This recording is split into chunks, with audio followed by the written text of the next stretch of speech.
episode of the Cradle News Roundup, a weekly space where we will discuss the most important geopolitical developments in the region and the world. As usual, I'm joined by my colleagues, content creator and writer Karim Shami, and U.S. investigative journalist William Bagwagenen. Today, we're going to go back to a topic we have covered before, and that is Yemen. As the United States and the United Kingdom have started to conduct airstrikes inside Yemen to prevent attacks on Israeli-linked ships in the Red Sea. We have seen multiple attacks over the past several days under the excuse of self-defense. This is what Joe Biden and Rishi Sunak are saying. And we have also seen mass mobilizations in Yemen to oppose these strikes and to support the Ansar Allah-led government in Sana'a. So guys, what do we make of this? Joe Biden has essentially declared war on the Arab world's poorest country over Israel. Yeah, and as you said, they said that it came in self-defense, although the U.S. is the first to attack. So we know that on December 18th, the U.S. force formed this coalition of Prosperity Guardian. Yeah, the Prosperity Guardian. First they said that it's from 10 countries, then 12. Now they are saying it's 20 countries. They said over 20. Yeah, over 20. It fell apart very quickly. Very, very quickly. It was Spain first that essentially got completely spooked when Lloyd Austin, the missing defense minister in the U.S., Lloyd Austin, he announced this on 18 December, as you said, and then Spain was like, whoa, we don't want anything to do with this. And then France took a similar stance, less aggressive than what Spain actually did. Spain actually vetoed a vote in Brussels to have the EU join. And then also Italy, you list Italy, but Italy, they've, it's just like statements. Who is actually part of this coalition militarily? According to the statements that came out after this attack that happened on 12th of January, early hours of 12th January, I think we can say the UK, the US, and Cyprus, because the UK said that they used their base in Cyprus to bomb Yemen. We protest in Cyprus, I guess. Yeah, because they will be part of this war. And we know that if you want to target Ansar Allah, the minimum retaliation from Ansar Allah that it will not allow your ships to pass through one of the most crucial waterways in the world, which is Bab el-Mandab. So, of course, we know that any nation that will participate in the attacks against Ansar Allah, the minimum retaliation from Ansar Allah will be to target their ships in the Red Sea and in Bab el-Mandab, which is one of the most crucial waterways in the world that links Asia, South Asia to Europe, and vice versa. And Abd al-Malik al-Houthi was very clear after the coalition was formed. On 2 days later, on December 20, he said that any country that is part of the coalition or will target Yemen will face the consequences of us not letting their ships pass through the Red Sea. So that's why maybe later on Spain and Italy and other countries jumped and said, no, we're not part of this coalition. And commenting on when you said that they said that they target Ansar Allah based on self-defense, this is not true, because the first direct contact between the U.S. Navy and Ansar Allah happened on 31 December. On 31 December, the U.S. attacked Yemeni boats. They sank 3 boats, killing 10 members of the Ansar Allah Navy. So this was the first attack. And then Ansar Allah retaliated on 10 January, and they targeted an American ship. And then this attack, the big attack that we all know about, happened against Ansar Allah controlled areas, especially in Sana'a and Hodeidah. The port and the airport. Yeah, so now the retaliation from Ansar Allah will be self-defense. So these will be self-defense. Yeah, self-defense. They are using the argument of self-defense when Yemen is located underneath Saudi Arabia, at the start of the Indian Ocean, if I'm not mistaken. While, we all know where the UK, where the US are located. So it seems that they are stretching the definition of self-defense to include trade routes, to include commercial vessels that don't even really have anything to do with the UK and the US. Because Ansar Allah has been very precise in their targeting. They have been very clear. We're targeting ships that are coming from Israel or are heading to Israel or, are linked to Israel. And that's why you have now so many ships transiting the Red Sea. And in their transponder, it says in all caps, no contact Israel. because the Yemenis said this, you just need to broadcast that you have no contact to Israel and you will have no problem with us. And that's an indication of the mentality of the United States, like an imperial mentality where we, from the United States, since I'm from the United States, we can go anywhere we want. We can have bases all over the world. We can have our naval ships anywhere in the world. And if anyone attacks us, no matter what terrible things we're doing, then it's self-defense. If we're attacked in Syria, then we need to respond in self-defense. If we're attacked in Iraq, if we're attacked in the Red Sea, it's always self-defense. And so that's just like a constant game the United States is always playing just to kind of justify its imperial presence throughout the whole world. Yeah, and the United States actions and UK is what made this problem international, because Ansarullah were very clear. They said only Israeli ships are not allowed to pass through the Red Sea. And now, when the US entered the conflict in the Red Sea, now we see that now it's an international problem. And now they made the Red Sea more dangerous, although they are saying they are there to protect the ships. Yeah, and correct me if I'm wrong, but I saw a statement from an Ansarullah official saying that now they will expand their scope to include any ship from the nations that took part in this aggression. And that's where, you really have to wonder, what is persuading countries like, I don't know, the Seychelles with 100,000 and a population of 100,000 people, or Bahrain, or I don't know, what was it, Denmark, Norway?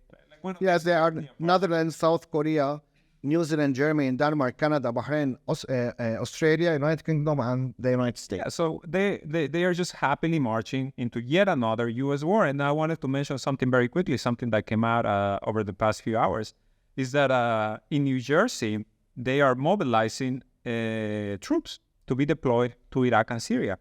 At the very least, 1,500 New Jersey National Guard soldiers are being deployed to Iraq and Syria. So Biden, he came into power under the promise of ending forever wars in the Middle East, but he has done the complete opposite. And this is coming as primaries are setting off in the U.S. What do you guys think we can expect to see from this electoral year that is starting with yet another Middle East war? Well, the United States citizens, they love war, as I see. Well, to be honest, I'm not sure if U.S. citizens really love war. And part of that is like people in the United States. I mean, obviously follow politics closely, especially in the Middle East, obviously. But most people don't really. They don't really think that much about it. They're just going about living their lives. And they don't really know anything about, Israel or Palestine or Afghanistan or Yemen. Like, how many people in the United States know anything about Yemen? There's not like a huge number of people just like clamoring for war against Yemen. And I think because people in the United States don't naturally want war, that's the reason why there always has to be so much propaganda. And even just thinking about what happened on the 7th of October, like most Americans would not want there to be a war anywhere, even including in Israel. And that's why there has to be so much propaganda about what happened on October 7th, that, Hamas committed all these terrible atrocities, et cetera, et cetera. That is all really needed to convince Americans to kind of go along with what the politicians want to do, because that makes money for the arms manufacturers. That's good for the Zionist lobby, all these different things. But I think the average American isn't like a warmonger that wants to go to war constantly. I think, it's very sad because in my view, having spent a part of my life living in the United States, I find it that is more about, yes, propaganda. Propaganda is huge. But it's also feeding people just the right amount of information, like history books. They kind of talk a lot about World War II. And then after that, they just start shrinking and shrinking and shrinking. And it's just like the smallest things that you really need to look for information and you really need to dig in. You need to be interested in this. And sadly, yes, because it's so distant, it's so far away, which again brings us to the point. They say it's self-defense, attacking Yemen. And Yemen, it's thousands of kilometers away from U.S. coasts. Yeah, so it's absurd. Yeah, especially if we read the CENTCOM statement after they targeted the 3 boats. So the boats were on the coast of Yemen, and they were inside their own borders. And the U.S. came through a helicopter that took off from a aircraft carrier, and it went there, and it targeted 3 boats and sank them. And if you look at the statement, they said we did this in self-defense. So they came thousands of miles away, and they put their warships near this country, and they flew near its borders and targeted 3 boats, and killed 10 people. And then they said, yeah, we did this in self-defense. So that's why I'm telling you, they feed the certain amount of information, because any American that goes to any major news outlet, and even non-major news outlet, will see that the helicopters target these boats in self-defense. But it doesn't say that we as Americans came all this way and we targeted them inside their borders. Yeah, and it doesn't mention what Yemen has been put through over the past 9 years, which is atrocities to the level that we are seeing in Gaza today, only over a longer period of time. Is over 100,000 people killed as a direct result of the conflict, and almost 500,000 as a result of everything else, which includes a very brutal air and sea blockade imposed by Saudi Arabia that caused famine, that caused infectious diseases to spread in Yemen. And the country is just now climbing out of that, and it's doing what the United States likes to say it does when it goes abroad, and that is defend the liberty of a group of people who are being killed en masse. They are standing against a genocide, but they are the bad guys. As you said, Will, they in the U.S. they need to propagandize that Hamas committed these atrocities, and that's why we need to be there to kill them. How does Yemen fit into Hamas narrative? Well, there's the joke that, for example, why did Yemen put their country next to all of our warships? Obviously, Yemen is the aggressor because they put their country right next to all of our warships in the Red Sea. Yeah. But I guess maybe to summarize what's happening in Yemen, there's a British journalist named Numan Abdul Wahid who said this really well. I just saw him make this statement on Twitter. He said, "Understanding the bombing of Yemen is simple. It's the talking heads who make it sound complicated. 2 of the most richest and powerful countries in the world are bombing one of the most impoverished and weakest, namely Yemen, because the latter showed solidarity with a people undergoing genocide." In other words, they showed solidarity with the people of Gaza. So that's, I think, a good summary of what's really happening about why the United States is bombing Yemen and what that dynamic. If you need any more examples of this, there's obviously Hamas, the terrorist group, as they like to be called. There's now Ansarallah, the other terrorist groups, the Yemenis. There's Hezbollah. There's the Iraqis. And now there's even South Africa. Even South Africa is being called the legal arm of Hamas because they took Israel to the International Court of Justice to stand to defend themselves against charges of genocide. So it's just this part of the narrative. But before we move on, I just want us to quickly go back and consider how is this going to affect Joe Biden with elections coming in 9 months? Yeah, I mean, that's a good question. To be honest, I don't see how Joe Biden could possibly win an election. Trump is really popular. The Democratic Party and elements in the intelligence agency seem to be trying to make sure that Trump won't actually make it to the election, trying to get him removed from ballots in different states, and who knows what kind of crazy things they might do before the election. But definitely what President Biden is doing right now is not based on trying to get reelected. There are clearly other interests and other forces that are way more important to him than trying to win votes and keep, make life better for Americans. He seems to have a totally other agenda, which is driving him to just support the genocide in Israel without, any reservation whatsoever. I mean, verbally they say, oh, we want Israel to kill fewer civilians. That right there is an admission that Israel is essentially committing genocide. If you're even saying that, oh, we want them to kill fewer people. But of course, the United States or Biden and Secretary of State Blinken are not using any leverage to try to stop the killing. They're just sending more and more weapons as much as Israel needs. As soon as they need it, they're sending it.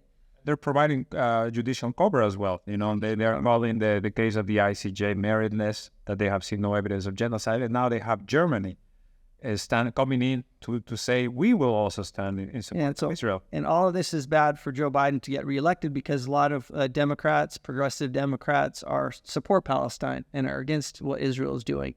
But again, Biden has totally separate incentives pushing him to support Israel, regardless of the effect it will have on him getting reelected. It's going to be something that we need to keep an eye on, because, as I said, this is electoral year in the U.S. This war in Gaza, they wanted it to end before primaries, which I believe start today. As we are recording this, some of the caucuses are going to start voting. You're going to see the ramifications, and we'll see, you know. And just to kind of what you said, Will, that seems to be this interest within the intelligence agencies, or just like, you know, maybe the FBI in the manipulating what's going to happen in November. I will only point to our listeners to check out what's happened in Guatemala. What just happened in Guatemala, which there was an attempt at a legislative coup led by the Attorney General's office, and this has happened in Brazil, and this has happened in Ecuador, and this has happened across Latin America. And it's the same playbook is being brought home, because the similarities are really staggering.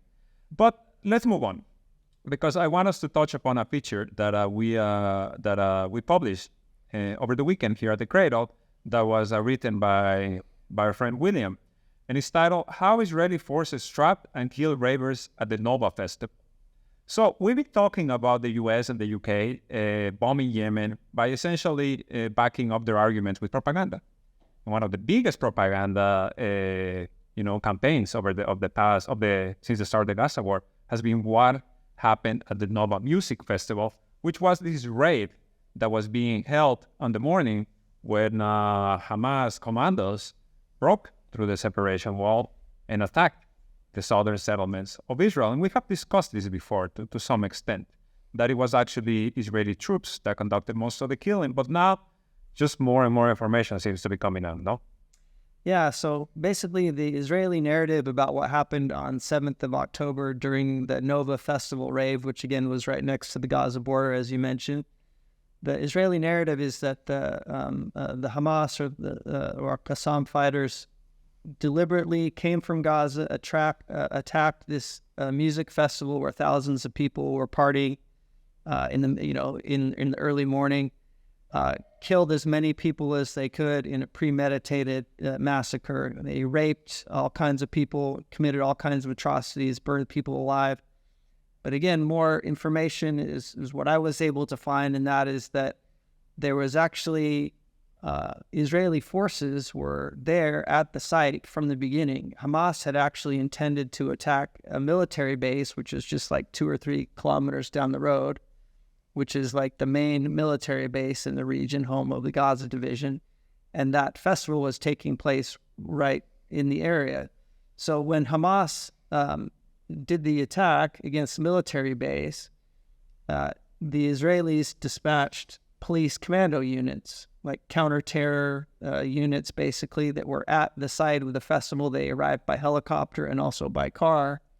So they were there at the site. And so a big battle erupted between the Qassam or the Hamas fighters on the one hand and Israeli forces on the other. And the ravers were essentially and the ravers were stuck right in the middle of it. There's only one road in that area where they could get out, and they were stuck right in the middle of it. And so the Israeli forces were opening fire like crazy. So a lot of the partygoers were killed in the crossfire. Hamas certainly killed some of the partygoers as well. But then also the Israeli Air Force deployed Apache helicopters, and they have these really powerful 30-millimeter machine guns and also Hellfire missiles. And so they just started unloading on the area, killing Hamas fighters and also the partygoers as well. And there's a lot of evidence that something called the Hannibal Directive was issued.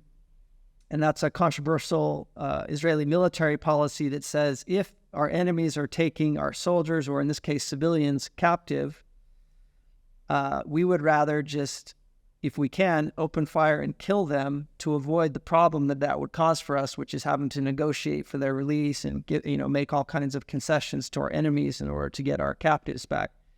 And so there was a report from the biggest Israeli newspaper just over the weekend that did confirm that this Hannibal directive was issued around noon or possibly earlier on that day, on that Saturday.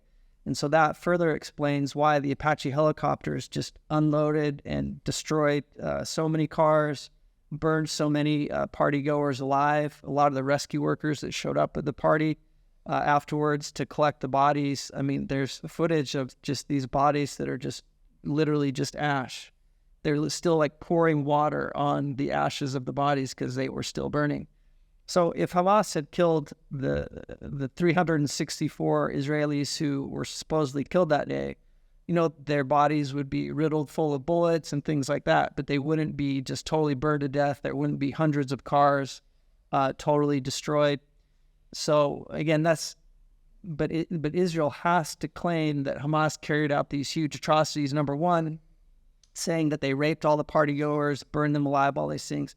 They have to say that because they need to cover up that it was actually Israel who killed them. And secondly, they need to make up those fake atrocity stories to justify what they're doing in Gaza, which, as we know, is a genocide that's unfolding.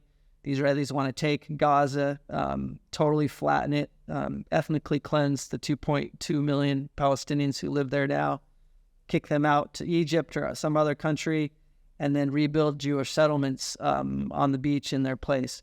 So that's the Israelis' plan, and the myth that Hamas carried out this terrible massacre at this music festival is like right at the root of it. So I wanted to ask you, during your research, while you're writing this article, what was the most shocking or most interesting finding that you came across while writing this article? Well, maybe two things, because according to the Israeli narrative, Hamas started massacring people, and the Israeli army didn't respond for like 6, 7, 8 hours. And so allegedly Hamas had hours just to massacre people. So the shocking thing that I found was that actually, yes, the army took hours to respond, but these police commando units from the border police were there from the very beginning and had arrived by helicopter. So that was a big shock to me. And that changes the whole view of what happened, because there were Israeli forces there, heavily armed from the beginning, and a major battle ensued. It wasn't just a massacre with just Hamas fighters and civilians. The Israeli forces were there from the beginning, not just hours later. And then the second thing that was shocking was just how many of the bodies were burned. There was a military police official who spoke with an Israeli newspaper as well, who said that most of the bodies were burned there. And so then again, that's like very shocking. That indicates that these people were killed by the helicopters. And what's crazy too is that the bodies were burnt so badly that there were many people who were accidentally buried together. And so they found a really badly burned body, they would bury it, and then they realized later, oh, well, maybe, where are all these other people that seem to be missing? They would dig up the body, do a DNA test, and realize, oh, this father actually was buried with his daughter. There's a case of a father whose daughter was paraplegic, and he brought her to the concert in her wheelchair. And he was killed and was buried, but they couldn't find where his daughter was. They saw her wheelchair, found it was just intact, everything was fine, abandoned somewhere at the party.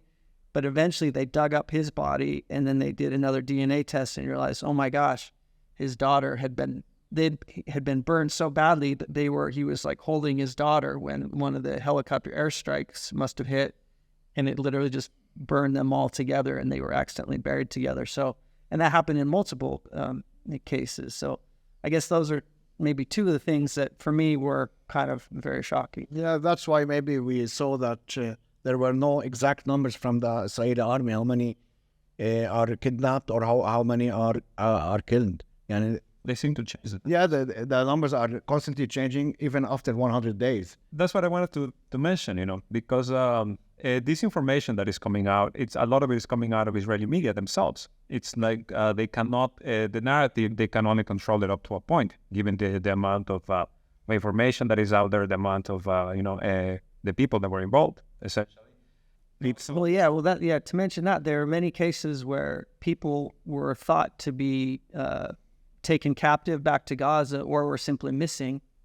And then like 2 weeks later, they would find like a really dismembered or burned body right on the Gaza border. So they thought, oh, this person is missing. They must be in Gaza somewhere as a captive, but it turns out their body is found right on the border. So again, that's an indication that the Israeli helicopters, as they were with the Hamas fighters going back to Gaza, that per the Hannibal directive, the Israeli helicopters saw that they were crossing into Gaza and opened fire and killed them all. But again, if you read in most accounts of what happened to that particular person, it will just say, oh, Hamas like executed them like as they were walking back to Gaza. Yeah. And that doesn't make any sense. The Hamas guys wanted to take them captive back to Gaza. They had no reason to execute them, but the helicopters did. What also doesn't make any sense is that it's been over 100 days of war in Gaza. The Israeli army says they're in control of the north. Almost the entire area of the Palestinian population in Gaza right now is in Rafah or in Khan Yunis, where the battles are raging. After 100 days, the Israeli army has not freed any captives. They have not found any captives. They have not, they just haven't been able to do it, even though they say they're in control.